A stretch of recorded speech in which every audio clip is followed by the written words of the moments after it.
Hello everyone, welcome to our channel, and today we will see how we can cancel a pending payment on CashApp.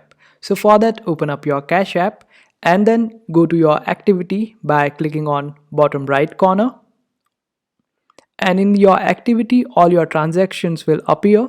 Just click on any of the transaction which is pending and you want to cancel, and after that just click on the three dots on right hand side, and after that a pop-up will appear, and all you have to do is just click on cancel payment. And if you don't see any option of cancel payment, then you will have to search for the user who you have paid and type in their name and request them that you have sent your payments by mistake, and explaining everything for the transaction, and I hope they will be able to revert you back with your money.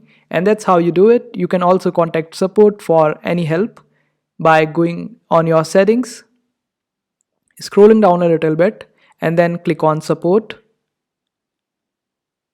and then click on chat at the very end. And that's how you do it.